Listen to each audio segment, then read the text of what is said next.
힘든 걸 참고 하는 건 절대 명상이 아니에요. 명상은 편하려고 하는 거예요. 명상은 절대 인내심 훈련이 아니에요. 너무 좋은 말이네요. 행복하고 건강하려고 하는 거예요.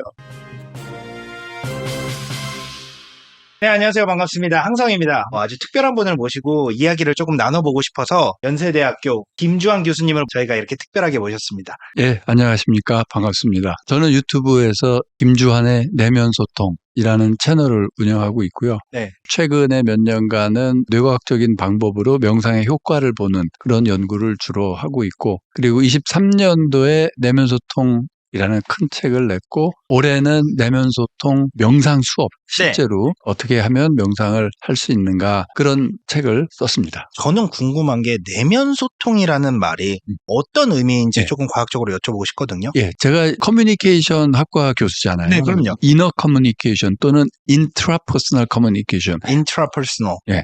안에서 있는. 다시 말해서 커뮤니케이션 우리 영역에 보면 예를 들면 경제학 그러면 거시경제, 미시경제 있잖아요. 네, 그것처럼 커뮤니케이션 매스컴이 있고 인터퍼스널 컴이 있습니다. 인간 간의 커뮤니케이션. 인트라퍼스널은 인트라넷도 있는데 분명히 인트라퍼스널 컴이 있을 거다. 그래서 찾아보니까 수십 년 전부터 몇몇 학자들이 인트라퍼스널 컴이 어쩌고 혼자 사람이 앉아가지고 내가 무슨 얘기하기 전에 리허설도 한다. 그렇죠. 싸우기 전에 내가 뭐라 그러면 상대방이 뭐라 그럴 거다. 시뮬레이션이라고 하죠. 시뮬레이션도 하고 그다음에 또 셀프톡도 있어요. 네. 셀프톡에 대한 연구도 되게 많아요. 셀프톡 효과가 어디서 많이 하냐면 스포츠에서 많이 합니다. 그래서 올림픽 팀이 있잖아요. 네. 유럽의 어느 나라는 올림픽 팀이 있으면 네네. 셀프톡 코치가 있어요. 여러 가지 연구가 많이 돼 있습니다. 네. 그래서 셀프톡도 있지. 옛날부터 있었던 기도, 만트라, 혼자 하는 거 이런 것도 있지. 그래서 커뮤니케이션 영역 중에서 인트라퍼스널 또는 이너 커뮤니케이션이라는 영역은 아직 학문 분야로 자리 잡지 않았다. 네. 그래서 저는 아예 좀 욕심을 내서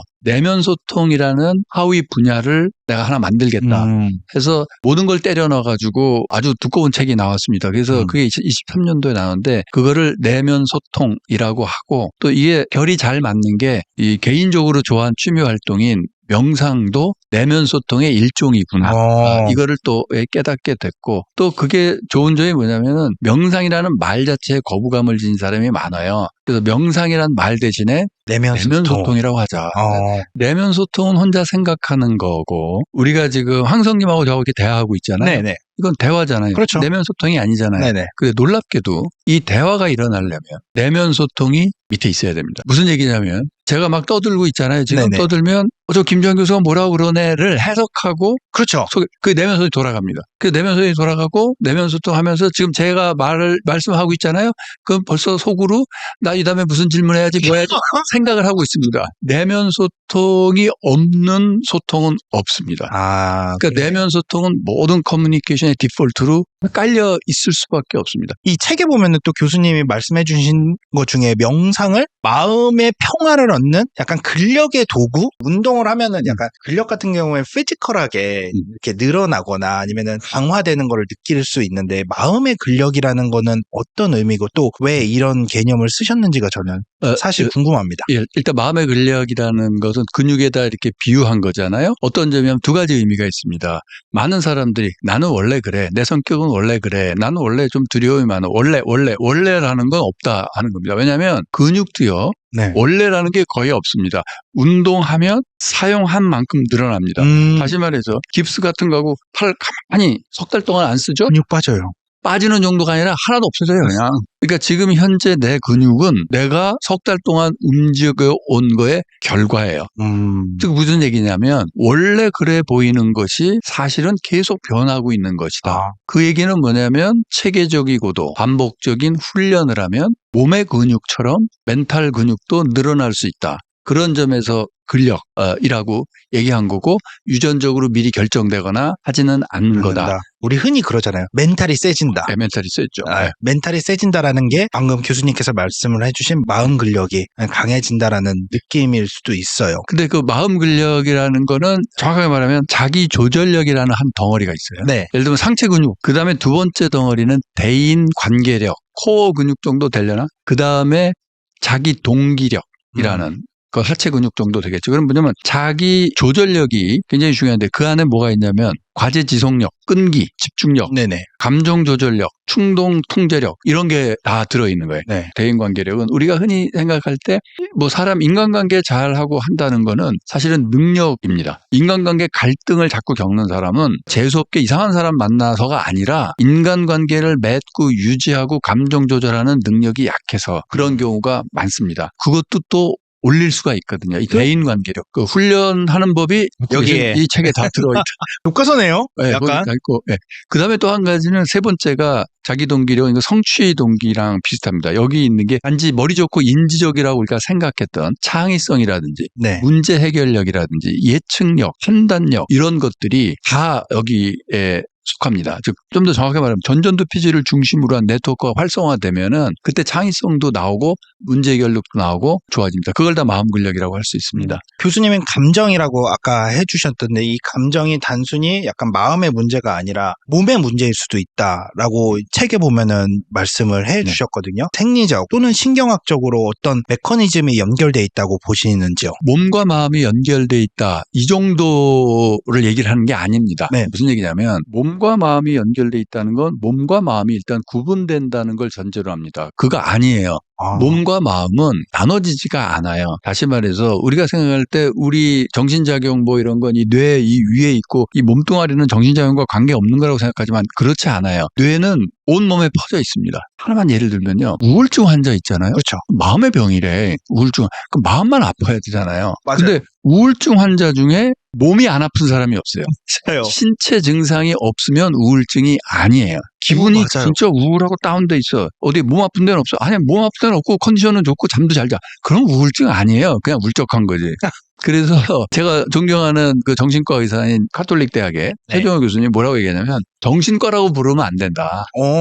전신과라고 불러야 된다. 전신과. 그 다음에 지금 질문이 감정이 몸의 문제일 수도 있다. 이렇게 그렇죠, 이제 하셨는데 정정하겠습니다. 감정은 몸의 문제일 수도 있는 게 아니라 감정은 몸의 문제이고 감정은 몸의 문제이기만 합니다. 몸의 문제가 아닌 감정은 없습니다. 다시 말해서 네네. 신체에 기반하지 않은 감정은 없습니다. 근데 이렇게 얘기하면 이상해요. 아니야, 나는 가만히 앉아서 옛날 생각해도 갑자기 열받던데? 감정은 생각과 전혀 다른 메커니즘으로 우리 뇌, 우리 의식에 떠오르게 됩니다. 그래요? 다시 말해서 생각이나 기억은 그냥 대뇌 피질에서 왔다 갔다 해서 딱 떠오를 수가 있어요. 네네. 그런데 감정은 뭐냐면 두려움이 확 오거나 분노가 확 오는 거는 항상 몸의 신호를 우리 의식이 해석하는 겁니다. 반드시 그래요. 그래서 어떤 거를 두려움을 느끼거나 화를 느낄 때 보면 근데 사기당했을 때 뭐를 생각을 해서 화가 나죠? 그 메커니즘은 사기당했을 때 기억을 하면 그 당시에 내 몸의 반응이 재현돼요. 그래서 공격 성향이 나와요. 이 턱 근육이 이를 악물게 하고 나도 모르게 그다음에 이쪽에 이 뇌신경계와 관련된 여러 근육들의 긴장이 들어가고 그다음에 심장 박동이 좀 빨라지고 배가 꿈틀대요. 다시 말해서 신체 반응이 다다다다닥 일어나요. 그러면 내 몸의 변화를 내 의식이 감지해요. 그때 화가 난다라고 느끼는 거예요. 몸의 변화예요. 화날 자극에 노출된 다음에 신체 반응이 일어나고 그 다음에 분노를 느껴요. 그래서 신체 반응이 올라오는 루트를 끊어봐요. 예를 들어 마취를 시킨다든지 근육을 완전히 이완시킨다든지 하면 아무리 무슨 자극을 줘도 두려움이 안 나요. 분명히 안 나요.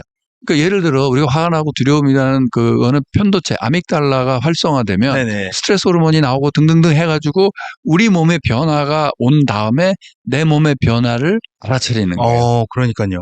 그래서 명상은 눈 감고 가만히 앉아서 하는 게 아니에요. 몸을 다스리는 게 명상이에요. 감정을 다스리려면 그래서 몸을 다스려야 돼요. 그래서 우리가 굳이 임시로 몸과 마음을 나눈다면 마음의 문제, 정신의 문제는 생각, 기억 이런 거고요. 몸의 문제는 통증, 감정 이런 거예요. 통증과 감정이 같은 레벨이에요. 그래서 몸을 다스리면 내 감정을 다스리게 됩니다. 그래서 몸을 완전히 다스리는 사람은 두려움이 하나도 없게 됩니다. 몸을 어떻게 잘 다스릴 수 있죠? 몸을 다스리는 법을 한마디로 요약한 책이 요겁니다. 이거 너무 노골적으로 책간 거 아니에요? 이제 또 책에 보니까 어떤 얘기가 됐냐면은 마음 근력 같은 경우에는 자기 조절력이라든지 대인관계력 또는 뭐 자기 동기력이라는 이런 세 가지 축으로 이루어진다라고 하셨는데 이런 부분은 뭐 각각의 능력이 있을 거잖아요. 뭐 뇌에 반응하는 부분.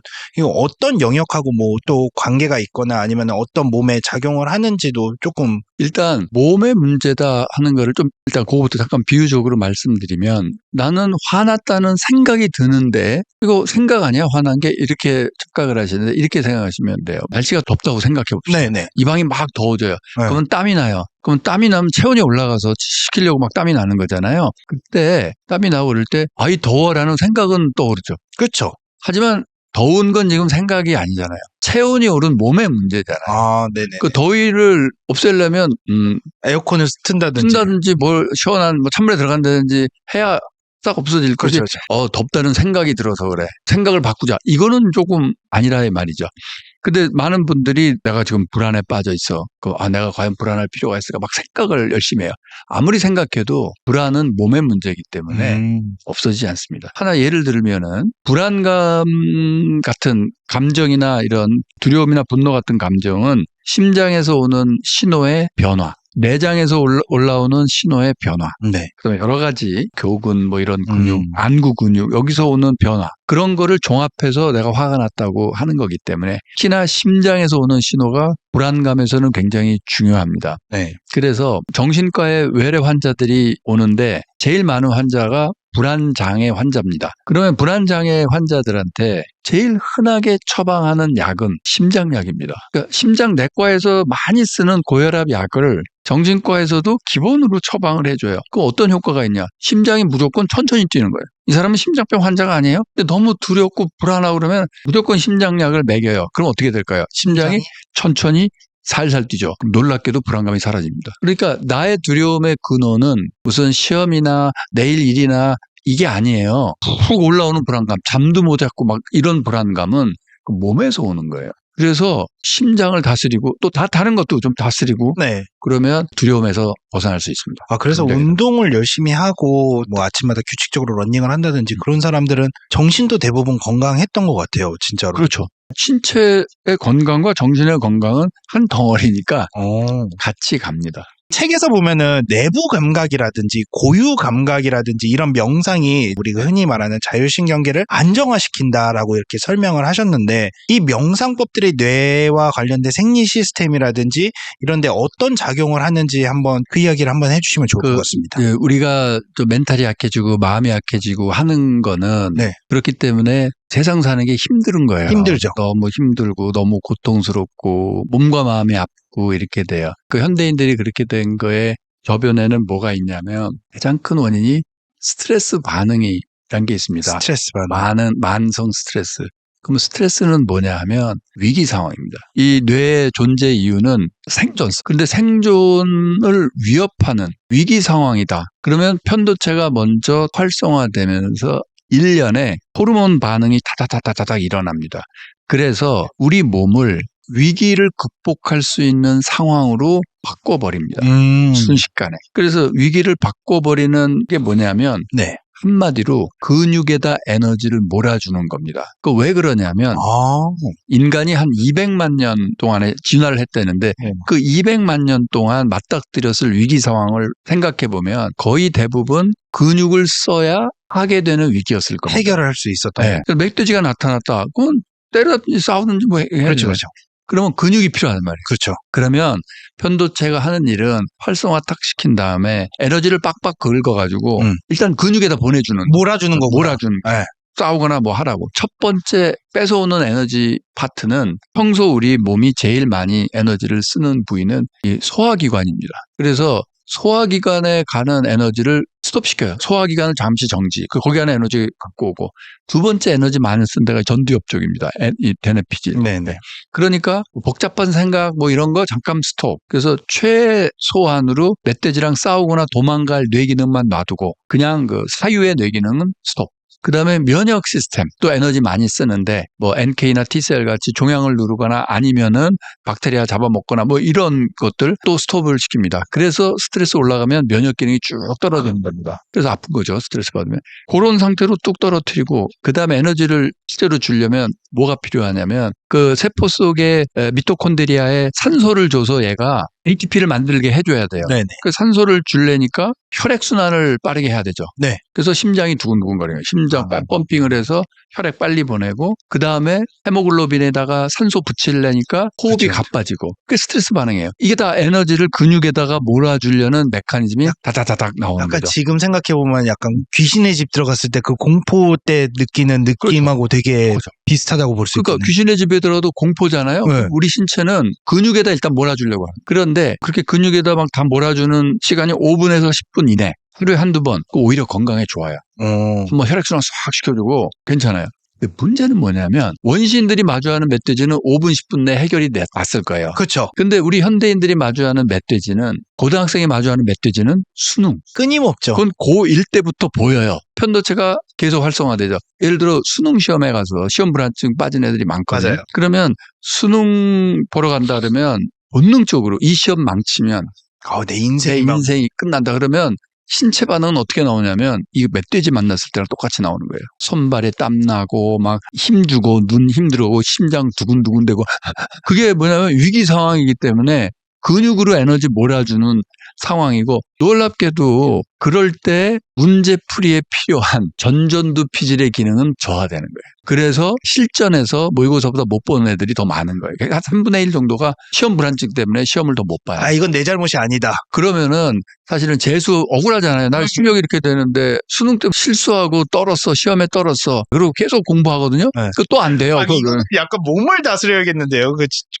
그러니까 마음 근력을 키워야 되는 거예요. 현대인들이 마주하는 멧돼지는 다 이런 식이에요. 그래서 제가 얘기하는 게 현안 전환, 편도체를 의도적으로 더 안정화시키는 훈련을 하고 전전두피질을 더 올리는 훈련을 하자. 그거를 이제 체계화한 게 여기 지금 말씀드린 예를 들면은 뭐 어떤 게 간단하게 한번 뭐 따라해 본다든지 아니면은 뭐 해볼 수 있는 뭐가 있을까요? 대표적으로 뇌신경계 유한 훈련 하나 예를 네네네. 들어볼게요. 보통 우리 뇌에서 신경이 나와서 다 우리 말단으로 가는 거는 척추신경계입니다. 네네. 뒤에 우리 몸의 일부는 뇌 밑바닥하고 또는 뇌 줄기 밑바닥하고 직접 연결돼 있어요. 네. 그걸 cranial nervous system, 뇌신경계라고 해요. 척추신경계가 아니라는 거죠. 예를 들면 얼굴의 턱근육, 이를 악물 때 쓰는 턱근육, 그 뇌신경계 5번과 관련돼 있고 기분 나쁠 때 일그러지는 얼굴 표정근, 그건 7번 뇌신경과 관련돼 있고 그다음에 3번, 4번, 6번 뇌신경계랑 관련돼 있는 게 안구 근육이에요. 그래서 긴장하고 그러면 안구가 막 굳어지고 그래요. 혀 밑에 근육, 12번 근육 이런 근육들은 편도체 활성화랑 직결돼 있기 때문에 편도체 활성화되면 이를 악물게 돼요. 동시에 이를 악물게 되면 편도체가 활성화돼요. 승모근도 그거냐? 승모근 올리고 이를 악물고 눈 부릅뜨고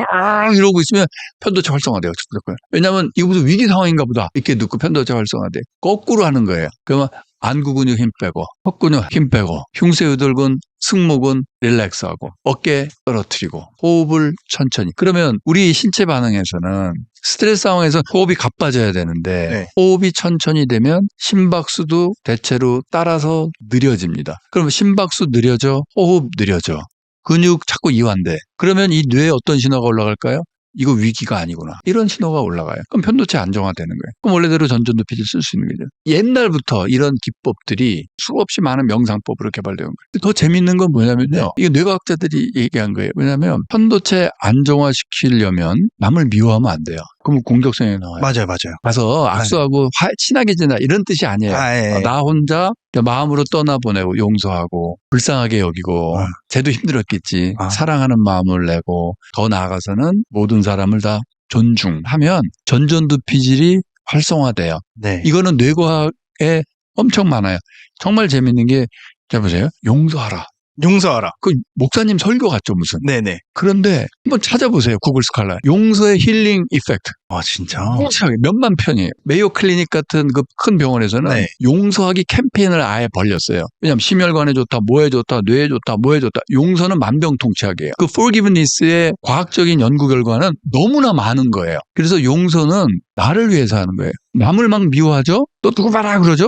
내가 먼저 죽어요. 진짜 내가 화병으로 내가 먼저 죽어요. 그게 다 뭐냐면 전전두피질 활성화랑 관련이 돼 있는 거예요. 그 요즘에 보면은 SNS 같은 거 네. 엄청 하잖아요. 네. 사람들과 소통을 하기 위해서 이제 네. SNS를 하는데 거기에 보면은 이제 많은 사람들이 그러지 않으려고 하더라도 인정 중독이라는 거에 조금 빠지게 되거든요. 네. 흔히 말하는 좋아요 버튼이라든지 아니면은 댓글이라든지 이런 거에 매달게 되면서 중독 현상이 발생을 하는데 이 중독 현상이 뇌에 어떤 작용과 연결되어 있는지도 사실은 조금 궁금하거든요. 그 이따 인정 가볼게요. 중독도 잠깐 말씀을 드리면 네. 그래도 인정을 받아야지 그렇죠. 먹고 살지 않아요. 사장님 인정받아야 제가 월급 받아요. 맞아요. 근데 인정 욕구는 별도입니다. 인정을 받고자 하는 욕구. 네네. 그게 인정 중독이 아니에요. 네. 인정 중독의 핵심은 뭐냐면 네. 인정을 못 받았을 때 불행해지는 거예요. 그래서 거기에 그 크레이빙이 생겨요. 그 갈망이 생기는 거예요. 인정받고 싶다. 네. 주객이 전도되는 거예요. 내가 내 삶을 사는 게 아니라 타인의 인정을 받기 위한 삶으로 바뀌어요. 내가 이 사람과 결혼하냐 마냐 결정할 때 네. 남들이 어떻게 볼까? 이 정도 배우자감이면 남들이 나 무시하지 않을 거야. 내가 어느 옷을 하나 사더라도 네. 내가 이 옷에 마음이 드냐 이게 문제가 아니라 남들이 어떻게 볼까? 그거에 의해서 나의 삶의 모든 면을 결정해 가고 그다음에 타인의 인정을 못 받을 경우 지나치게 불행해지고 그게 인정 중독 상태예요. 그래서 저는 인정 중독에 빠진 분들을 비유적으로 이렇게 말씀을 드려요. 개 목줄을 내 목에다 스스로? 걸고 이 손잡이를 여러 개 달아서 내 주변 사람들에게 나눠주는 거예요. 내 목을 끌고 다녀라 이렇게. 그게 인정 중독에 빠진 상태예요. 그러면 그 인정 중독의 그 원인은 어디에 있냐면요. 제일 큰 원인은 어디 있냐면 제가 얘기한 자율성. 내 인생은 내가 산다. 그 기본은 자기 존중심이 있어야 되는 거거든요. 그렇죠. 내가 나를 사랑하고 진심으로 내가 나를 존중하고 그 힘이 약한 거예요. 그래서 나는 가치 없다는 느낌을 깔고 있는 사람, 그런 사람이 인정중독에 더 빠질 가능성이 높아요. 그럼 이거를 어떻게 조금 인정 중독에 빠지지 않거나 아니면 이미 빠져 있는 사람이 조금 극복할 수 있는 뭐 명상의 어떤 방법이나 아니면 좀 예시가 있을까요? 예, 그게 있습니다. 그게 바로 자기 긍정 6가지 방법. 용서, 연민, 사랑, 수용, 감사, 존중. 이 6가지 방법이 하나하나가 다 전통적인 그 명상의 기법으로 개발되어 온 거거든요. 쉽지는 않네요. 많이들 이렇게 얘기하는데 용서 어렵죠. 연민 어렵죠. 뭐 수용 어렵죠. 그런데 그거 안 하고 사는 게 더 힘든 삶이에요. 차라리 미워하느니 용서하고 사는 게 훨씬 편하네요. 그리고 용서 이런 거 할 때 용서, 연민, 사랑, 남을 용서하고 남을 연민하고 남을 사랑하고 남을 존중하고 그거 전에 자기가 먼저입니다. 용서 그 연구에도 셀프 포기브니스에 대한 연구가 진짜 많아요. 네. 내가 나를 용서하기, 셀프 컴패션, 내가 나에 대한 연민, 셀프 러브, 자기 존중하기. 네. 그래서 셀프에 대한 긍정적인 태도를 확립해 가면은 그러면 이런 인정 중독에서 점점 벗어나올 수 있게 됩니다. 교수님께서는 만성 통증이라든지 감정 조절 이런 것들이 같은 뇌과학적 뿌리를 갖고 있다고 아까 언급해 주시기도 했는데 이 부분 조금 더 구체적으로 한번 얘기를 해 주시면 좋을 것 같아요. 그거를 하려면 칼 프리스턴이라는 뇌과학자의 예측 모형 이런 얘기를 할 수밖에 없는데 그분이 만들어낸 이 뇌 작동 방식, 기본 작동 방식 중에 한 이론이 뇌는 끊임없이 그 베이지안 모형에 따라 예측하는 머신이다. 이렇게 이제 정의를 내렸습니다. 그래서 뇌가 예측하는 그 방법을 액티브 인퍼런스라고 얘기합니다. 액티브 인퍼런스. 능동적 추론 이론이라고 제가 이제 번역을 했는데 능동적으로 감각 신호들을 해석을 해내는 거죠. 그래서 그거를 예전에 헬름홀츠 무의식적 추론이라는 말이 있어요. 네. 뇌는 어떤 걸 갖고 무의식적으로 추론한다. 그래서 헬름홀츠가 예를 든 게 그거예요. 자, 우리는 이제 지동설을 다 안다. 지구가 자전하는 걸 알아요. 그런데도 아침에 동쪽 하늘을 보면 해가 떠오르는 걸로 보인다. 그리고 해가 떠오른다고 말하죠. 이거 지구 자전이 아무리 생각을 해도 지구가 이렇게 도는 건 안 느껴진다는 거죠. 그렇죠. 예, 그게 무슨 얘기냐면 우리의 시각 시스템이나 우리의 perceptual 이 시스템, 지각의 이 시스템은 인식하는 능력은 우리에게 들어오는 감각 데이터, 센서리 데이터들을 무의식적으로 그 방향으로 추론해내는 시스템이 안에 있다 이거예요. 예를 들어 말이죠. 통증이다 그러면 허리가 아파요. 그러면 통증이라는 신호가 그대로 와서 아파 이게 아닌 거예요. 그게 아니라 통증이라는 게는 여기서 의식에서 해석된 거예요. 여기서 올라오는 건 예선 이론 신호, 재선 이론 신호. 그러면 이런 걸까? 이거 또 통증일 수도 있고 아닐 수도 있고 이거 이렇게 되는 거예요. 그 최종적으로 판단을 해서 뇌가 해석한 느낌이 해석한 게 그게 통증이에요. 그래서 통증에는 여러 가지 종류가 있어요. 급성 통증이나 뭐 부상에 대한 이런 통증은 조금 그래도 다이렉트리 올라오는 면이 있어요. 그런데 만성 통증, 편두통 같은 거, 뭐 요통 같은 거, 막 사진 찍어봐도 별 이상이 없어. 맞아요. 근데 그게 진짜 제일 답답해요. 10년, 20년 동안 여기 진짜 아프대. 그래서 그런 사람은 전 과를 다 돌아잖아요. 네. 막 심장이 쥐어짜인데 아무리 봐도 뭐 이상이 없어요. 그러면 그거 어떻게 된 거냐면 칼 프리스튼 이론에 따르면 이렇게 되는 거예요. 왜냐하면 우리는 오감을 안다고 그러죠. 오감. 네. 오감은 외부 세계에 대한 거예요. 우리의 감각 시스템은 7감까지 있어요. 예를 들어 여기 뭐야 이렇게 앉아 있다가 배가 쌀쌀 아파. 화장실 갈래. 그거는 오감 중에 뭐예요? 오감 중에? 없죠.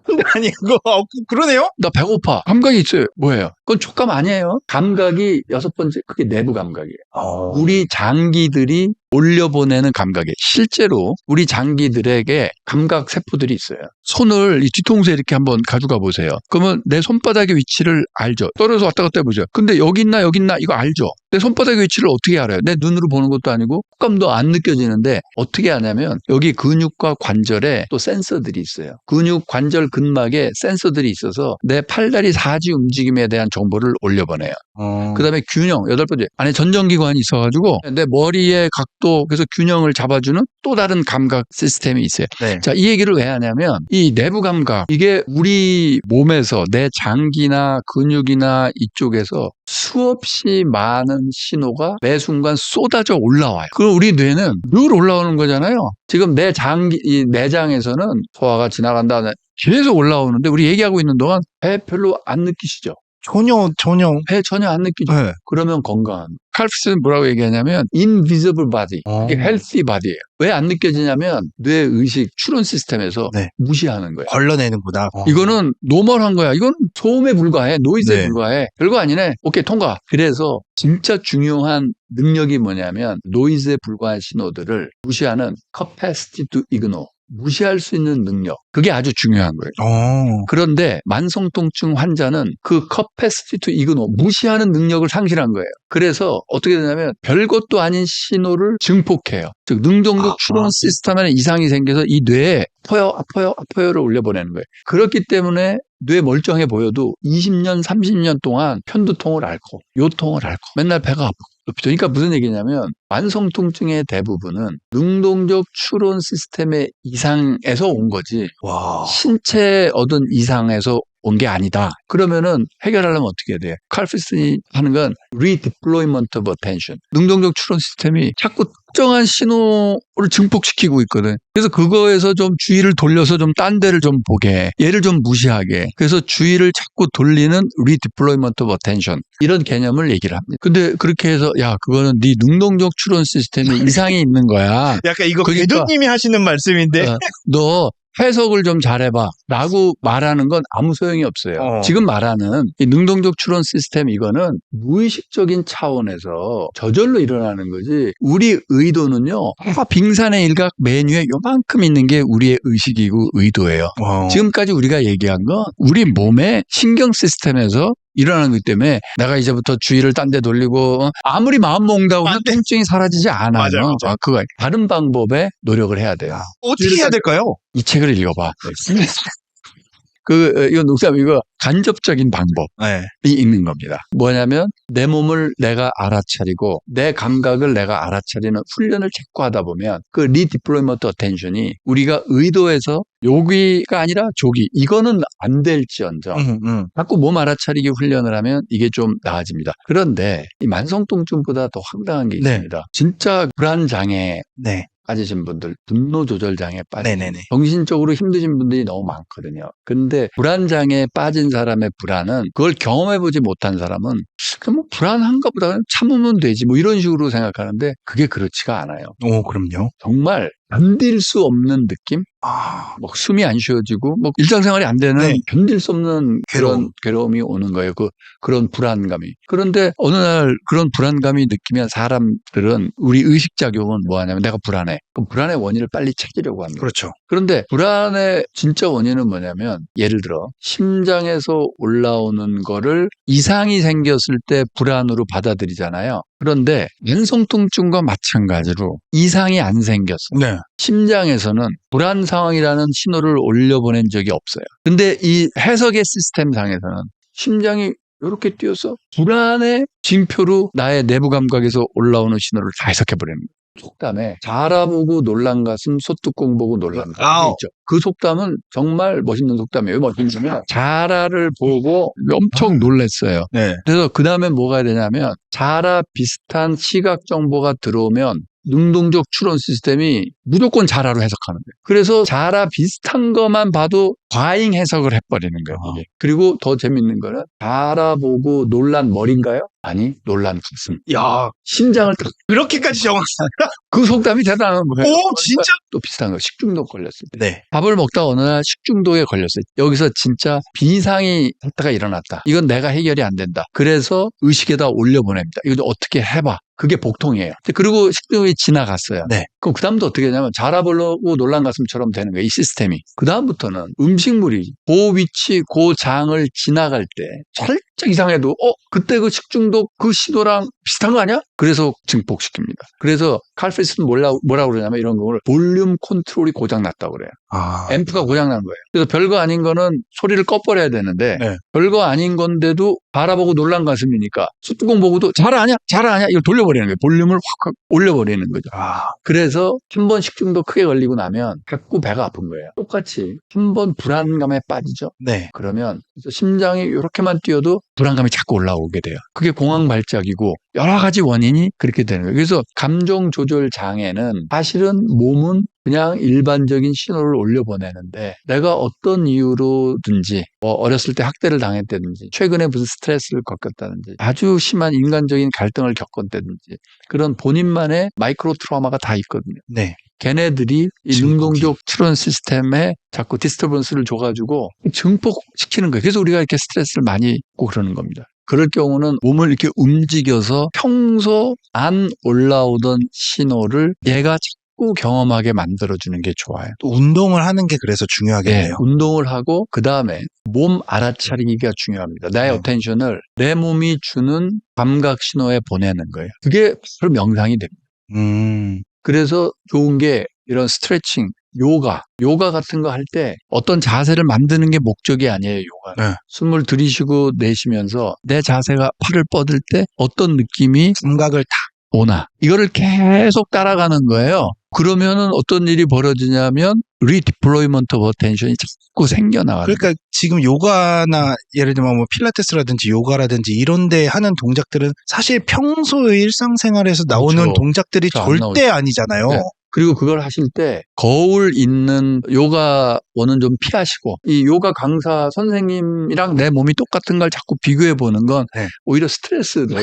그걸 따라하는 게 목표가 아니라 내 몸이 주는 신호를 계속 알아차리는 거. 그거를 하는 게 효과가 좋습니다. 그렇군요. 그건 꼭 요가 아니더라도요. 그러니까 나는 헬스 할래. 그러면 스쿼트 하실 때도 내려가면서 알아차리고 올라오면서 알아차리고 그걸 계속 하시면 훨씬 더 효과가 좋을 겁니다.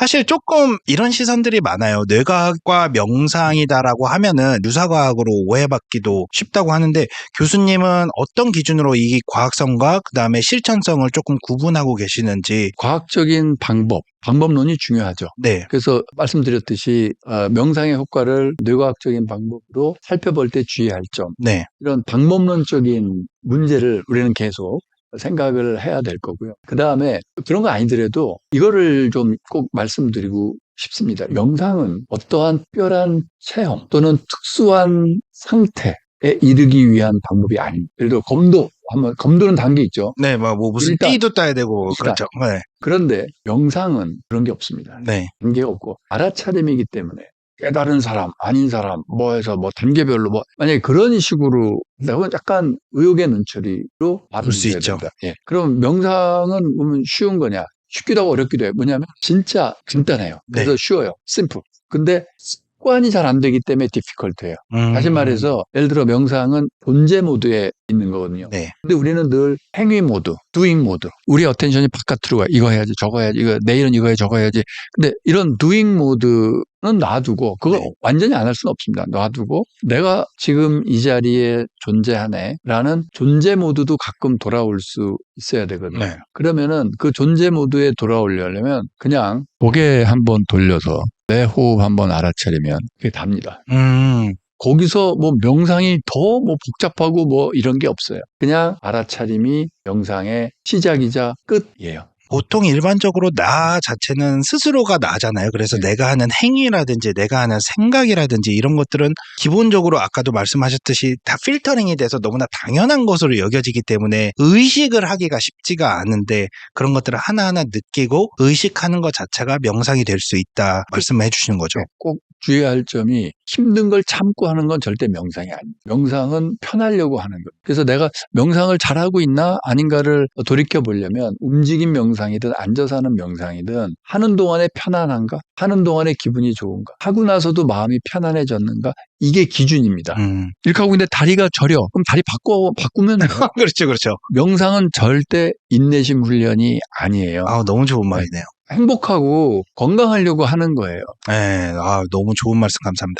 마지막으로 꼭 전하고 싶은 말씀이 있었다면은 한번 이야기 나눠주시면 좋을 것 같아요. 저는 여러 번 기회 있을 때마다 얘기하는데 우리나라 사람들의 특히 네. 우리나라 어린애들의 절반 정도가 하루에 5분이라도 알아차리는 훈련, 명상을 한다 그러면 많은 정치, 사회, 경제, 문화적인 문제가 해결될 거라고 크게 믿고 있습니다. 60년대까지만 해도 네. 일반인들은 운동을 안 했어요. 조깅이란 문화가 없었어요. 지금은 어떻게 되냐면 모든 사람들이 실제로 운동을 안 할지언정 나는 운동은 안 해라는 신념은 없어요. 그렇죠. 운동은 해야 되는데 이 상태를 만들고 싶은 거예요.